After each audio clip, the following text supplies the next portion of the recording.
obra da reforma da igreja. Nós já estamos aqui com o professor Márcio. Seja muito bem-vindo, professor. Um feliz sábado. Estamos felizes com a sua presença aqui com a gente, viu? Feliz sábado, meus queridos. É um prazer para mim estar com vocês.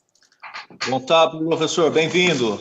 Ô, pastor, você está por aí? Que legal. Estamos juntos aqui, estamos juntos. Rapaz. Faz um tempinho, né? Como é que está a família aí, o bebê? Só crescendo. Legal, hein? Ele está aprendendo a dormir e nós estamos aprendendo a ficar acordado. E o time de futebol de salão está quase completo aí, pastor? Falta só mais. Só mais dois. Legal. Maravilha. Thaís, podemos começar? Diretor, muito obrigado por ter aceitado o nosso convite, viu? Estamos muito felizes e esperamos que Deus lhe abençoe neste estudo de hoje. Tema de hoje da lição 2, testemunhas cativantes, o poder do testemunho pessoal. Que Deus nos abençoe nesse estudo de hoje.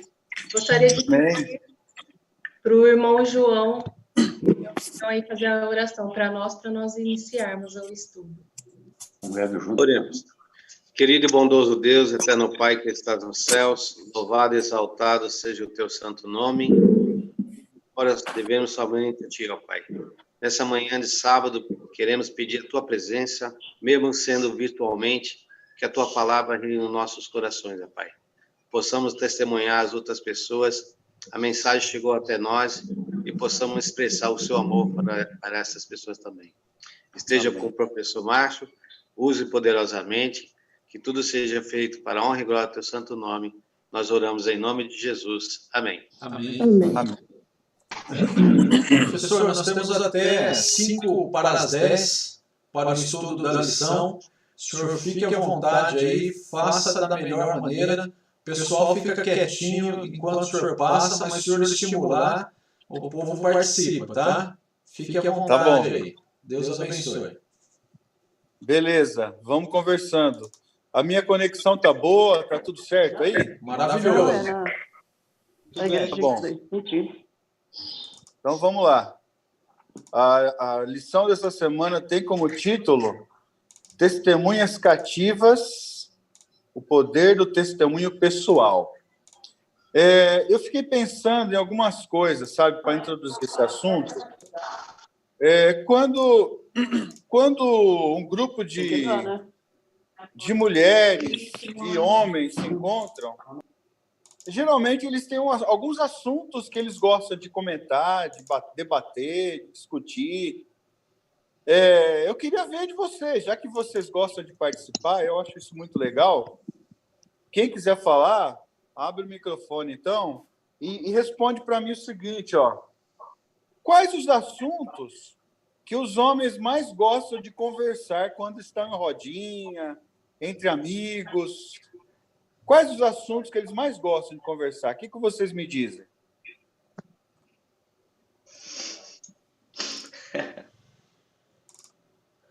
Pastor, é A futebol. maioria do pessoal fala de futebol, né?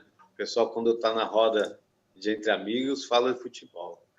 Embora, assim, nós, como cristãos, nós temos que falar do que você faz da palavra de Deus, o que aconteceu na sua vida para as outras pessoas. Antes de eu ser cristão, eu falava de futebol, falava de pagode, e quando Jesus veio à minha vida, eu pude expressar do que ele fez, a transformação, do amor que eu recebi para as outras pessoas. Então, é muito cativante falar do amor de Jesus para as outras pessoas. Certo, mas os homens gostam de falar de futebol, é isso? Os homens gostam de falar muito de futebol. O que mais? O que mais que os homens gostam de falar? As mulheres gostam de falar do marido, de cozinha, de culinária, de ginástica, de barriga, de celulite. Gosto de falar disso, né? Vestuário. Vestuário, sapato. As mulheres têm mais tem mais coisa para falar no assunto. Isso, Às vezes eles começam a falar de uma coisa, aquela velha chegou na 11ª, 12º assunto, depois fala, mas em que nós começou a falar mesmo? É tanto que fala. São coisas que empolgam, são coisas que interessam, não é? Coisas que chamam atenção, né? Os homens falam de futebol, falam do Corinthians, fala de carro, fala de moto, de política, de tantas outras coisas, né?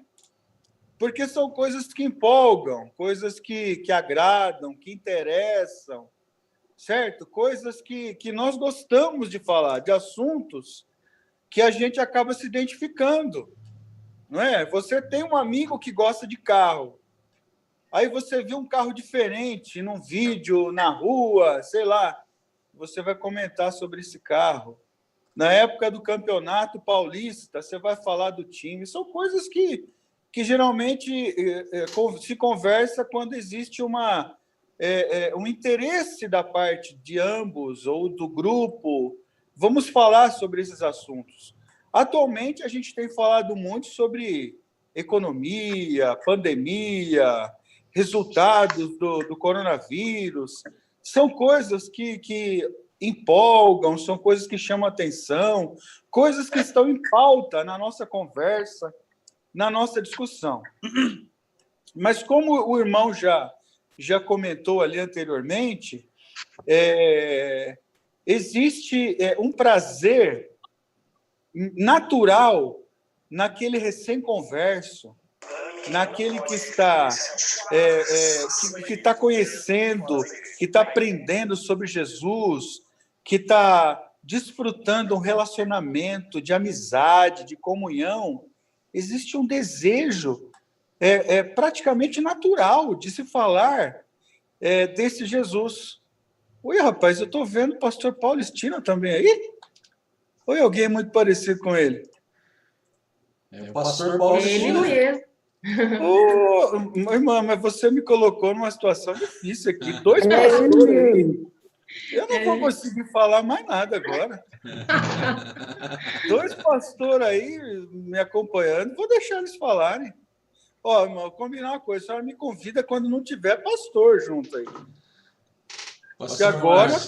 É importante agora que o senhor aproveite a oportunidade. Pergunta que eles respondem.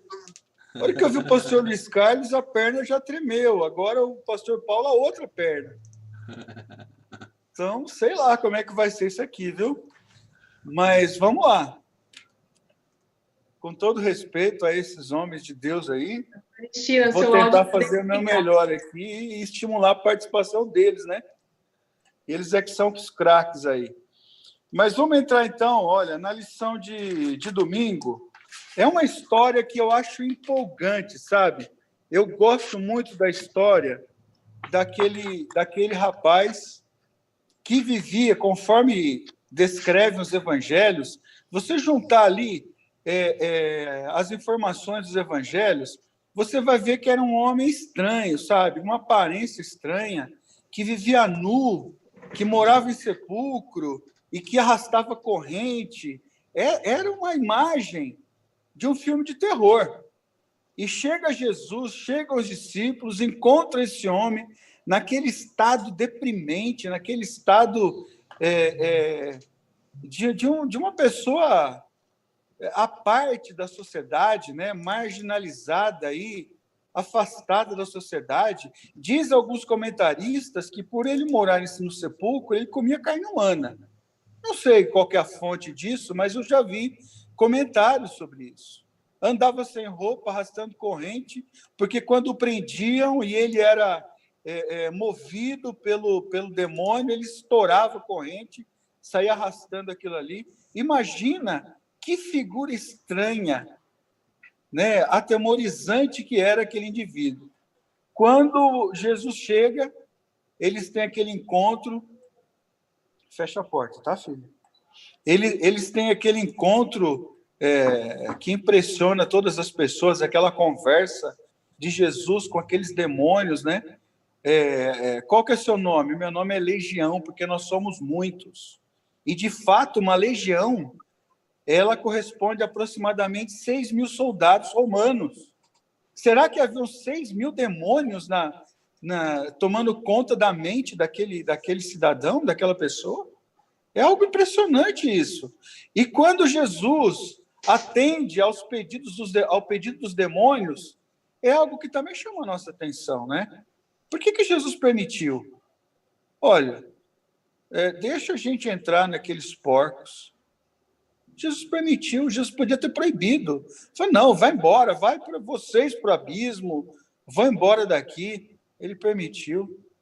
E aquele ali trouxe um resultado, aparentemente, de derrota para Jesus. Porque ao os porcos se precipitarem para o abismo, o que aconteceu?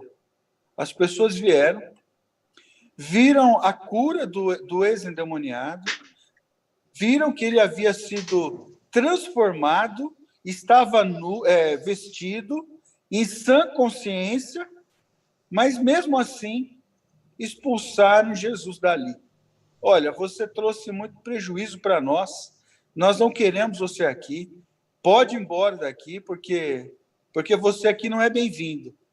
Então Jesus, os discípulos começam a entrar no barco para ir embora. E quem que segue eles? O ex-endemoniado. Ele vai indo junto, vai entrando no barco. E Jesus vai recebendo os discípulos. Pedro, você fica aqui, João aqui, vamos entrando. Aí entra o ex-endemoniado, feliz da vida pelo que Jesus havia feito por ele. Eu quero seguir Jesus, eu não quero mais me separar de Jesus. Jesus fez uma mudança na minha vida. Jesus é tudo para mim. E eu quero segui-lo, eu quero aprender dele. Eu quero viver com ele, me relacionar com ele. E ele tinha a melhor das intenções. Melhor das intenções. E ao entrar no barco, Jesus disse, você não. E agora? E agora, pastor Estimo? Como é que o senhor explica essa negação de Jesus? Jesus parece que não permitiu o ex-endemoniado segui-lo. Por que Jesus foi aparentemente tão rude ali com ele, hein? O que o senhor comenta aí? Bom dia a todos, bom dia a você, pastor Márcio. Para quem está ouvindo aí, o pastor Márcio é nosso primo. Temos um laço aí sanguíneo, né, pastor Márcio? Que Deus abençoe, uma alegria ouvi-lo nessa manhã, viu? Uma alegria, que Deus o abençoe ricamente aí na exposição. É interessante nós notarmos que Jesus, ele percebeu a rejeição do povo ali. Alguns acharam que Jesus trouxe um prejuízo financeiro ali para aquela região, né? Especialmente aqueles que eram donos dos porcos, que, segundo o comentário do Espírito de Profecia, eram judeus e não deveriam criar porcos para venda, para consumo, né? E Jesus queria ensinar-lhes uma grande lição. E agora Jesus não permite aquele ex-endemoniado segui-lo fisicamente, né? Embora ele fosse segui-lo espiritualmente. Porque ele seria um mensageiro, uma testemunha viva, que havia experimentado na própria vida a transformação. Ele seria uma testemunha maior que os discípulos ali, porque ele havia experimentado na sua própria vida e o povo havia visto a diferença. Então, por isso que Jesus não permitiu que ele o seguisse para outras regiões, porque ele seria ali um porta-voz de Deus no meio daquela região praticamente pagã. Legal, pastor. Agora imagino ele voltando, né? Voltando para casa. Imagina aquele homem voltando para casa, batendo na porta de casa, revendo a família, os filhos. Se é o caso, né? A gente não tem essas informações, mas a gente pode imaginar ele voltando para os conhecidos, amigos, familiares, e a impressão que ele causou naquelas pessoas. E ao andar por aquela cidade, o que ele sabia sobre Deus? Não sei o que ele sabia. Eu não acredito que ele tenha ido lá falar de doutrina ou de coisa parecida, mas ele falou sobre a experiência dele, o que Jesus fez por ele, a transformação, o que ele era e em quem ele se tornou a partir do momento que ele teve aquele encontro especial com Jesus. Aí eu vou perguntar para o pastor Luiz Carlos, pastor, qual foi o efeito que isso trouxe depois para aquela cidade? Jesus voltou para aquela cidade em outro momento? Será que a atitude do ex-endemoniado trouxe algum resultado positivo para aquelas 10 cidades, aquela região?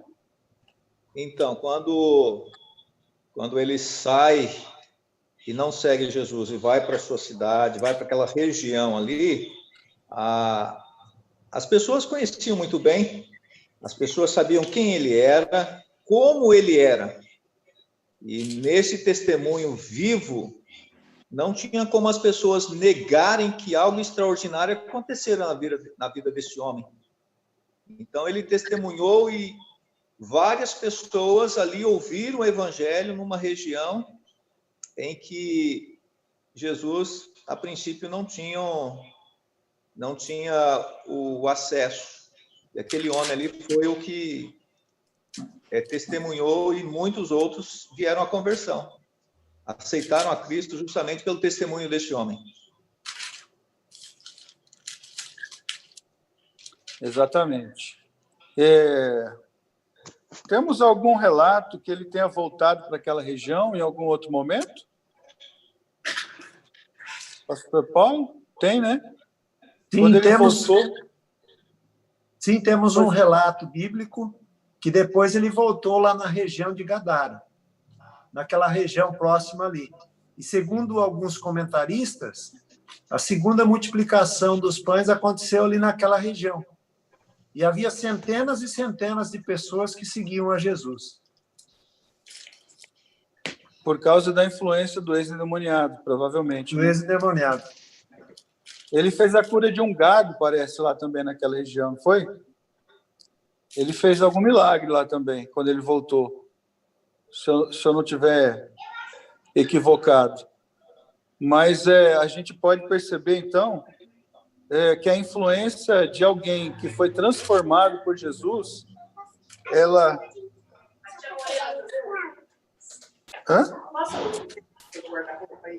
Eu estou passando a lição aqui, no Zoom.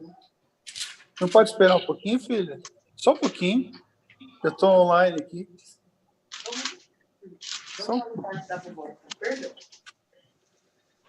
Desculpa, gente, eu não estou em casa, eu estou na casa da sogra, sabe? Estou no quarto aqui, estou em São Carlos hoje. E vamos seguir então, olha, desculpa, viu? Tem um comentário da irmã White aqui na lição de domingo. Acho interessante ler um trecho aqui, ó. Como testemunhas de Cristo, devemos dizer o que sabemos, o que nós mesmos temos visto, ouvido e sentido. Se seguimos Jesus passo a passo, teremos algo positivo a contar sobre a maneira pela qual ele nos tem conduzido. Podemos dizer como temos experimentado suas promessas e comprovado a fidelidade delas. Podemos dar testemunho do que temos conhecido da graça de Cristo. É esse testemunho que nosso Senhor pede de nós. E por falta dele, o mundo está a perecer. Então, o mundo precisa do nosso testemunho. Agora eu vou fazer uma pergunta para os irmãos aí, quem quiser responder. Será que nós testemunhamos somente através das palavras? Somente quando dizemos por meio da nossa voz, da nossa boca, o que Jesus fez por nós? Ou existem outras formas de testemunhar o que Jesus fez por nós? Alguém gostaria de comentar? Professor, eu fico ouvindo o que o senhor tem dito aí. As pessoas podem debater a doutrina, as pessoas podem não acreditar no que nós falamos. Existem 1000 interesses e 1000 igrejas espalhadas por aí, mas ninguém pode questionar o poder do testemunho, né? Quem eu era antes de Jesus e o que ele fez por nós. O senhor abordou muito bem aí o texto que nós estudamos, porque aquele homem realmente ele sabia de Jesus, né? Sabia bem pouco, mas talvez ele não tivesse muito o que ensinar, mas o seu testemunho era poderoso, porque as pessoas conseguiam comparar, olhando para esse homem, o que ele era no passado e no que ele se tornou. E isso é uma prova irrefutável, não tem como nós duvidar do poder do Evangelho. E quando nós, cristãos, nos atemos somente à teoria, nós perdemos muito. Porque nós pensamos somente o que eu vou falar. O que eu vou falar para as pessoas, o que eu vou ensinar para as pessoas. E esquecemos, talvez, do ponto principal. Como eu vou viver? Como as pessoas me veem? Como eu estou colocando em prática o conhecimento, o muito ou pouco conhecimento que tenho? E isso faz toda a diferença, porque teorias hoje existem para todo gosto, mas nada substitui o poder de um coração transformado, de uma vida transformada. É isso que eu penso, e o poder que tem o testemunho. É isso mesmo, Kleber. Olha só, é muito comum, nós vamos agora para o outro lado, sabe, da moeda. É muito comum nós ouvirmos cristãos dizendo que foram transformados, ouvindo pessoas dizendo, olha, eu era um drogado, agora eu sou diferente, um viciado, eu fiz isso, aquilo, agora eu sou diferente, Jesus transformou, mas os atos, a prática da vida, nem sempre mostra que a pessoa vive um relacionamento com Jesus. E eu acho que isso até, de certa forma, eu não vou dizer só no meio adventista, mas no meio geral do cristianismo, de certa forma, até traz um certo preconceito ao cristianismo, ao evangélico, por causa dessa contradição entre o que a pessoa diz e o que a pessoa vive. Então, a necessidade de testemunhar por meio das palavras, ela é clara, ela existe, ela é real, mas existe uma necessidade de testemunharmos pelas nossas ações, pelas nossas atitudes, pela nossa vida, pela nossa maneira de tratar as pessoas, pela nossa maneira de lidar com os problemas, com as crises, com os desafios, com os nossos colegas de trabalho, com aqueles que são superiores ou inferiores profissionalmente à nossa posição dentro de uma empresa, instituição, etc. Então, a conciliar a fala e a prática é um desafio que nós precisamos desenvolver no nosso dia a dia e no nosso relacionamento com Jesus. Mais alguém quer fazer um comentário? Eu queria falar. Pois não. Eu queria falar.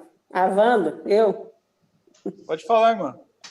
Então, eu estava meditando também, o testemunho, Deus é maravilhoso, né? Porque o testemunho, assim, cada pessoa na humanidade, ela tem uma fraqueza e tem um lado que o inimigo ele carrega para aquele lado, entendeu? Aí, no caso aqui, na minha família, a maioria é os vícios, é droga, é bebida, é jogo, entendeu? Tem esse vício. Infelizmente, na nossa descendência tem esse vício. E aí eu falo assim, porque meu sobrinho, uns tempos atrás que eu fui lá, e ele falou assim, mas é difícil de sair das drogas. E eu sou ex-drogada, entendeu? Então eu contei o meu testemunho para ele, como que Deus tirou eu do vício e tudo. Então isso está criando força para ele, entendeu? Para ele também estar abandonando. Por quê? Porque então Deus usa o nosso testemunho, né, daquilo que você passou, daquilo que você presenciou, para que outra pessoa também saia daquele local, porque ela fala, não, se ela conseguiu vencer, se tal pessoa conseguiu vencer, sim, por que eu não vou vencer também? Entendeu? Aquele pecado, aquele vício. Então, Deus também usa isso, né? Usa o nosso testemunho para fortalecer outras pessoas. Hein? E Paulo, né? Paulo, ele contou o testemunho de vida dele, que ele, né, estava ali perseguindo os cristãos e tudo. Ele foi um testemunho vivo para aqueles outros também que perseguiam. O pessoal está vendo, do mesmo jeito que eu aceitei, ele é verdadeiro, ele é mentiroso. né, disso aí. Então, ele estava tentando ali. Você pode ver que ele tenta falar ali com o rei, se você quase venceu a virar cristão. Quando Jesus voltar, ele não vai ter desculpa de falar, eu não escutei nada, né, não soube nada, não teve nenhum testemunho. Então, o testemunho serve para isso também, para testificar a pessoa de Cristo na vida de cada um e a transformação. Muito bem, minha irmã, é isso mesmo. Olha só, um outro aspecto interessante do testemunho nós encontramos na lição de segunda-feira.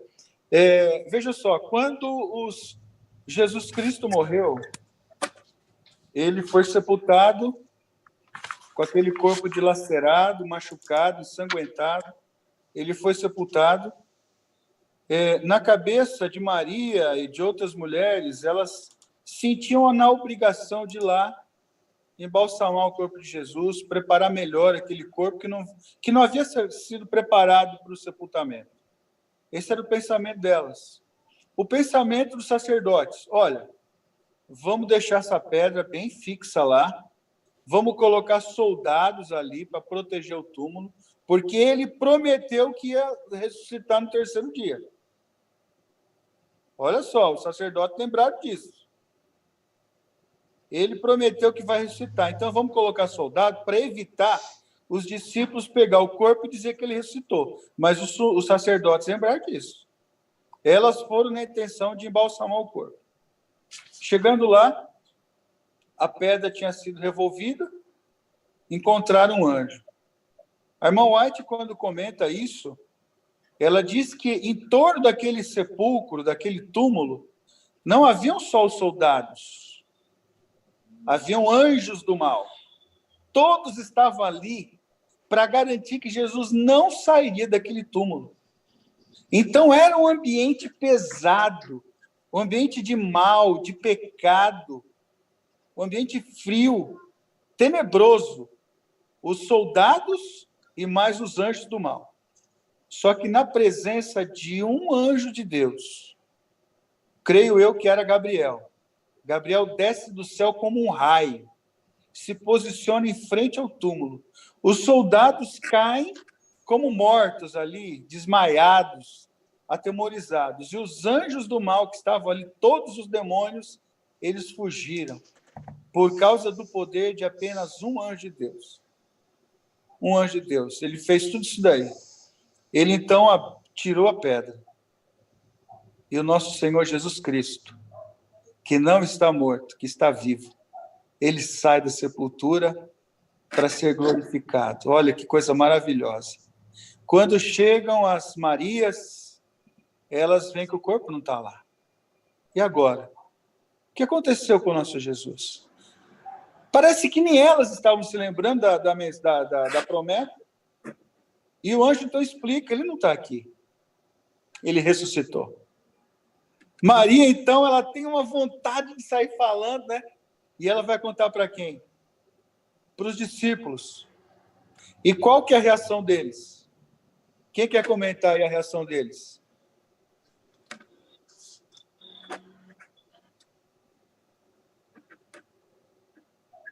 Alguém, por favor, pode comentar. Qual foi a reação dos discípulos quando ouviram falar que Jesus havia ressuscitado? Eles não acreditam, né? Eles ficam incrédulos. Eles ficam incrédulos. E a Bíblia, 1 Coríntios 15, de 3 a 8 ali, professor, ali fala que o Jesus apareceu para os discípulos de Maria e fala para mais de 500 pessoas. Mais de 500 pessoas, então, foram testemunhas da ressurreição de Deus. Nem todas essas pessoas saíram alegres e contando a respeito da ressurreição de Cristo, né? Muitas dessas, aliás, provavelmente nem falou nada, viu e jogou lá. Então, muitas vezes é isso, né? O que fala, a transformação da vida, nós deixamos para nós mesmos, nós esquecemos de repassar essa maravilhosa oportunidade de falar a respeito daquilo que tu fez nessa vida, né?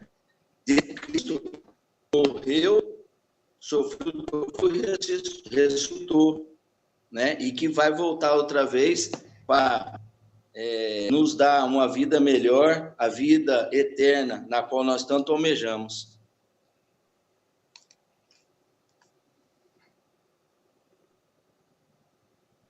É isso mesmo, olha só. Nosso dever é testemunhar, mas não são todas as pessoas que vão acreditar no nosso testemunho. Nós, infelizmente, não vamos conseguir influenciar todas as pessoas, né? E é um pouco assim, impressionante de ver a dúvida dos discípulos, né? Eles deveriam ser as pessoas que deveriam estar mais ansiosas para chegar o domingo e ir até o túmulo e, sei lá, encontrar Jesus vivo.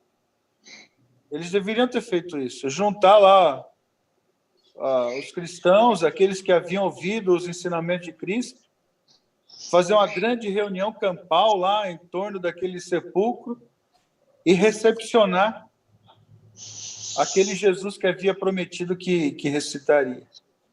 Mas isso não aconteceu.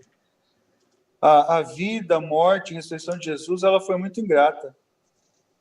Ele foi muito solitário, apesar de estar sempre reunido em torno de muita gente.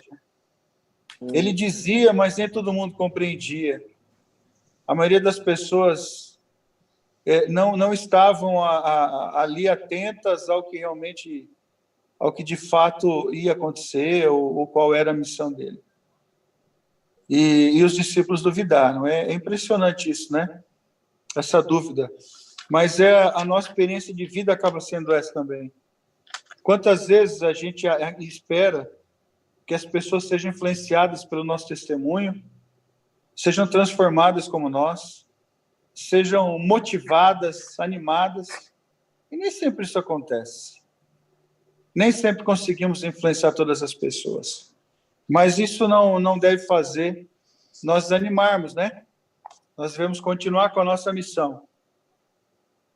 Terça-feira, fala sobre vidas transformadas que fazem a diferença. Logo depois do Pentecostes, a Bíblia fala que 3.000 pessoas elas foram batizadas nesse dia, e outros foram se juntando ao grupo depois disso, e a igreja que crescia, e as autoridades começaram a perceber que algo estava acontecendo e que isso podia influenciar na liderança, na religiosidade, na política, e os cristãos passaram a ser severamente perseguidos. E eu também fico assim impressionado com a experiência de alguns discípulos que participaram da pregação do Evangelho logo depois do Pentecostes, anunciando, testemunhando sobre o que Jesus Cristo havia feito por eles, sobre a salvação, sobre a graça. E em alguns momentos, a Bíblia fala de que eles foram presos, foram açoitados e foram proibidos de anunciar o nome de Jesus. E então eles pregavam, eles anunciavam numa condição muito ruim, de pressão, de perseguição, de ameaça, né? E isso, eu queria ouvir a opinião de vocês. Essa perseguição, essa condição de ameaça, essa pressão, ela fez com que os discípulos, com que os cristãos deixassem de testemunhar sobre Jesus? O que vocês acham?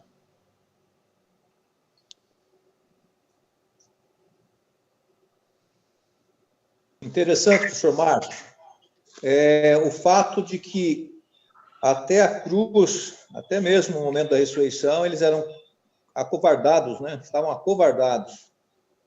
E aí nós encontramos logo no início, após a descida do Espírito Santo, eles sendo ameaçados de morte e disseram: jamais deixaremos de testemunhar daquilo que vimos, ouvimos, presenciamos, né? O antes e depois, a atuação do Espírito na vida. Eram os mesmos homens, mas com a ação do Espírito de Deus, eles estavam testemunhando audaciosamente.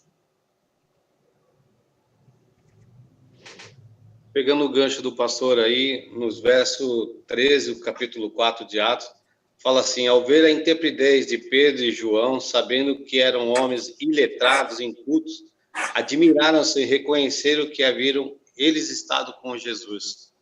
Então, nós vemos aqui que as pessoas sabiam que os discípulos andavam com Jesus, Pedro, um ignorante, bravo, e aí Jesus com eles, Pedro é uma transformação, um prazer de testemunhar de Jesus. Então, nós vemos aí uma experiência com Pedro, já, um homem bravo, né? Ele foi transformado. E no livro Caminho a Cristo, só pegando um ganchinho, tem um comentário que eu vou dizer assim, que quando o amor de Cristo está no coração como um bom perfume, ele não pode ficar escondido. Sua santa influência é sentida por todos por quem entram em contato com ele. O Espírito de Cristo no coração é como uma fonte no deserto que, com suas águas, refrigera todos e desperta que estão prestes a perecer o desejo de beber da água da vida. Interessante esse comentário.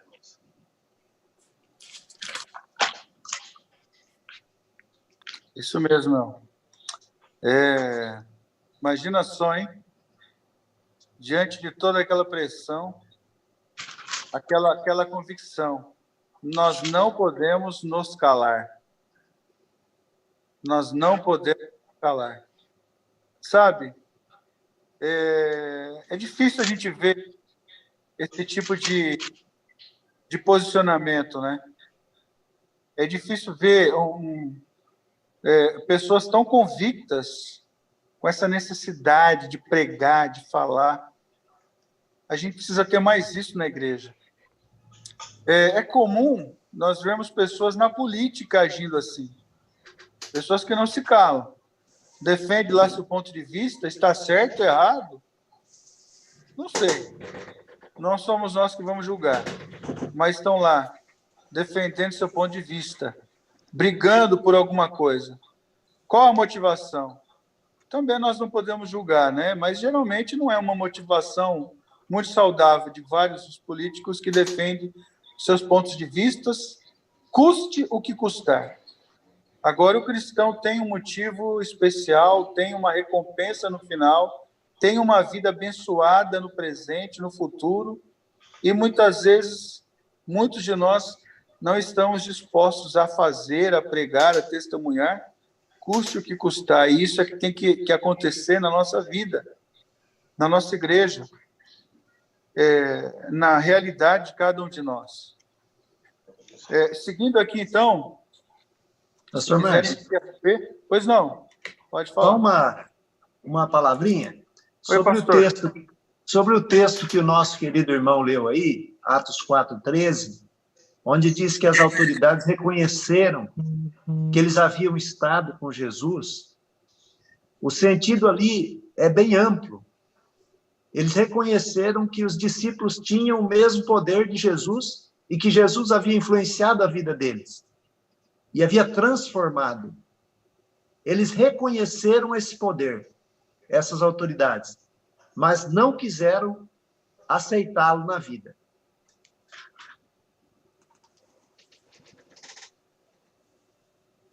Puxa, isso faz toda a diferença, né?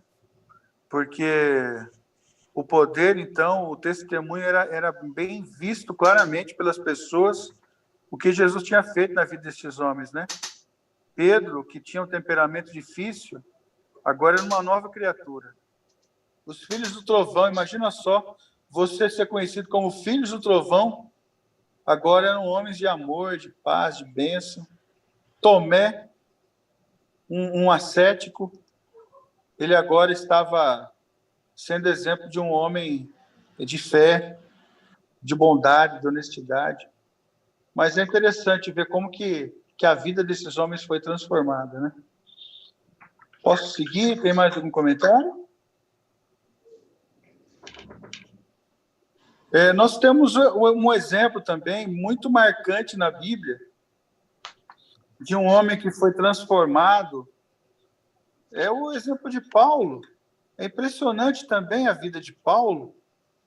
Ele que era aquele que levava cartas para perseguir cristãos, para prender, para aplicar pena de morte, apedrejamento.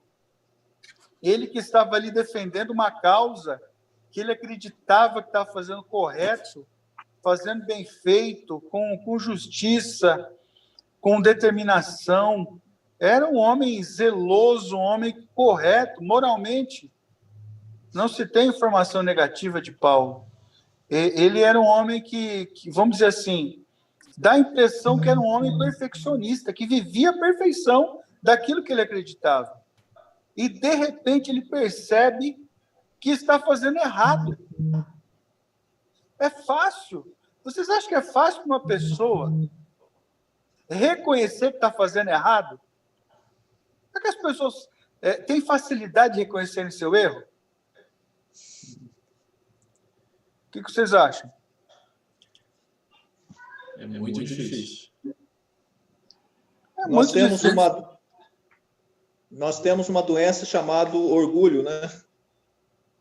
E quando você, às vezes, está num caminho que você percebe que não está muito certo, às vezes o orgulho fala mais alto do que a sensatez, do que a humildade, reconhecer que justamente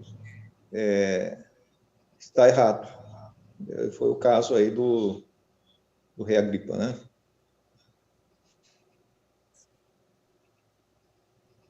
Exatamente.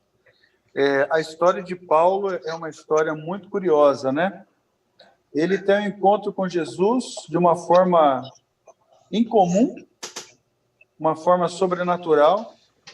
Jesus escolheu, Jesus o chamou para ser um pregador, para fazer exatamente o contrário do que ele estava fazendo, deixar de ser um perseguidor e passou a ser um perseguido, mas em nome de Jesus ele pregava, anunciava, testemunhava, e num determinado momento ele teve um encontro com um homem poderoso, o rei Agripa, um homem que tinha autoridade nas mãos, que tinha poder, um homem que não tinha um coração sincero, um homem que não tinha uma vida conforme os padrões morais, os padrões de Deus, um homem que vivia longe da vontade de Deus, mas que, ao ouvir o testemunho de amor dito de uma forma agradável, de uma forma positiva, de uma forma contagiante, ele se sentiu tocado. Ele se sentiu tocado. E ele afirma depois: por pouco você me convenceu. Faltou pouco para eu aceitar a tua pregação. Faltou pouco para eu aceitar esse Jesus que você tá falando. Olha, como que alguém pode... como que... Desculpa, vou reformular aqui. Como que nós podemos influenciar as pessoas? Será que nós influenciamos as pessoas por meio da autoridade, por meio do orgulho, por meio da pressão? Olha só o exemplo que Paulo usou, o exemplo que Paulo nos deu, da forma como ele interagiu com esse rei pagão, com esse homem aí. Alguém gostaria de comentar esse assunto um pouquinho mais? Márcio, contando a experiência aqui, sabe se há peraí, irmão, experiência de vida, né? Vamos fechar os microfones aqui, que tá... Só um pouquinho, irmão. Só um minutinho. Todo mundo fechar o microfone.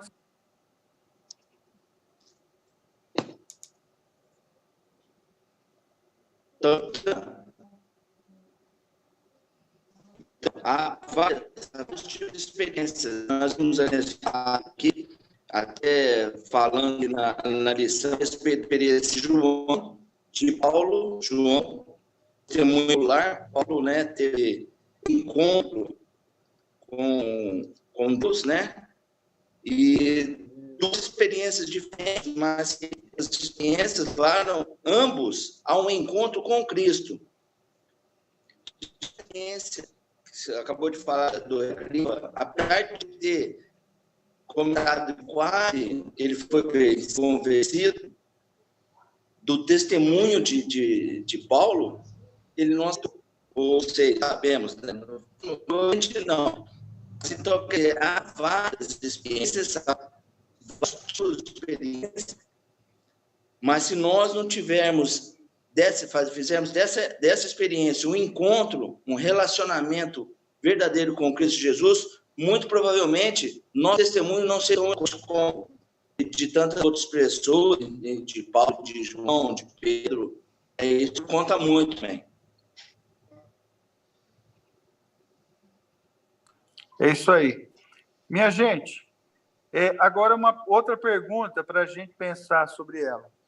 Será que todas as experiências de conversão serão como a experiência de Paulo? Uma experiência marcante? Uma experiência que parece que a vida muda de uma hora para outra? Uma experiência que parece que acontece num momento específico? Ou existem outras experiências de conversão, mudança de vida? Alguém quer comentar esse assunto?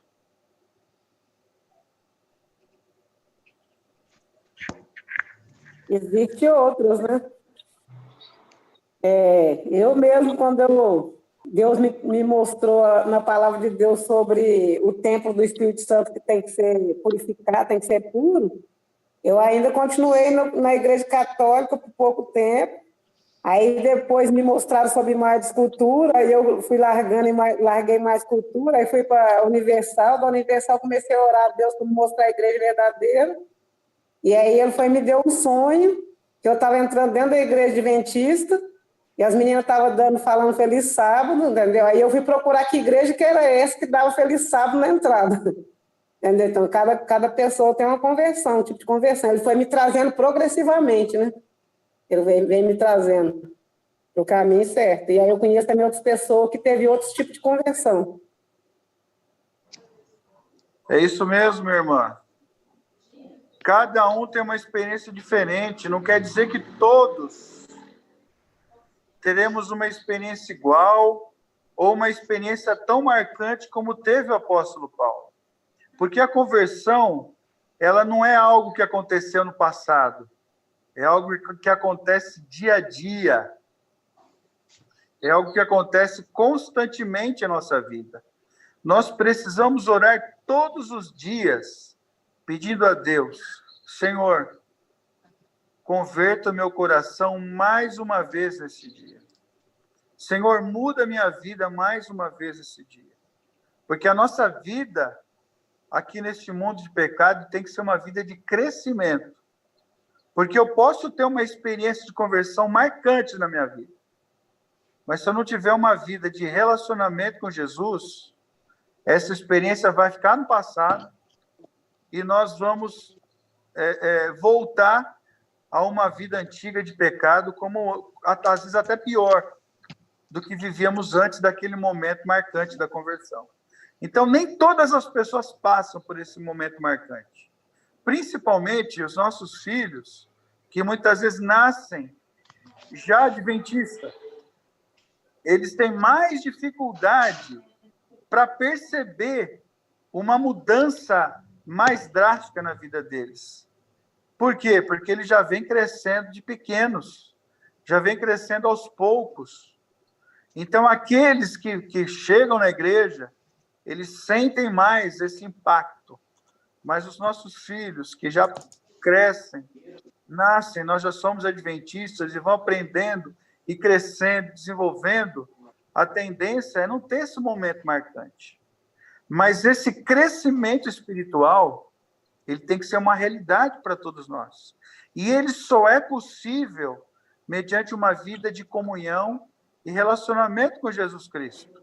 Então, Jesus Cristo, ele tem que ser um motivo principal da nossa vida.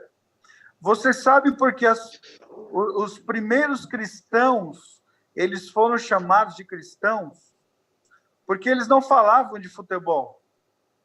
Eles não falavam de carro, de roupa, de moda, de política. Eles falavam de Cristo, Jesus Cristo. Então, de tanto falar sobre Jesus Cristo, sobre o que ele fez na vida deles, eles passaram a ser chamados de quê? De cristãos. Olha que coisa maravilhosa. Isso não significa que nós devemos ser alienados do mundo.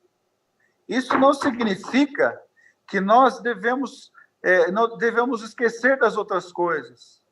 Podemos também aproveitar as outras coisas boas que existem neste mundo. Podemos gostar de carro e outras coisas. Mas nosso foco principal deve ser Jesus Cristo. Devemos aproveitar as oportunidades para falar de Jesus Cristo, para testemunhar de Jesus Cristo. Ainda que as circunstâncias sejam negativas, ainda que nem todas as pessoas acreditem, ainda que nem todas as pessoas nos aprovem, nós devemos testemunhar. Porque ao testemunhar, nós estamos levando avante a nossa missão, estamos cumprindo com a missão da Igreja Adventista, que é uma igreja profética. Estamos cumprindo com a última profecia que tem que ser cumprida, que é o Evangelho do Reino sendo pregado a todas as nações. E isso também faz, principalmente, com que nós estejamos mais ligados com Jesus. Então, quando falamos de Jesus, quando testemunhamos de Jesus, nós somos os principais e os maiores beneficiados. Posso terminar? Estou no horário. Tem algum comentário mais? Estamos no horário, professor. Então, encerramos agora, não é isso, Kleber? Sim, sim. Então, queridos, desejo que vocês tenham essa experiência com o nosso Senhor Jesus Cristo. Desejo que todos nós sejamos testemunhas vivas, não apenas por palavras, mas por ações, por exemplo de vida, que assim possamos abreviar o retorno do nosso Salvador Jesus Cristo a este mundo. Amém. Tá bom? Fico muito feliz de poder participar com vocês. Desejo que Deus abençoe muito a vida de vocês, possamos nos preparar e abreviar a volta de Cristo a Cristo logo. Obrigado. Amém. Nós que agradecemos, pastor, diretor, a sua participação, foi uma bênção, tenho certeza que nossos irmãos amaram, gostei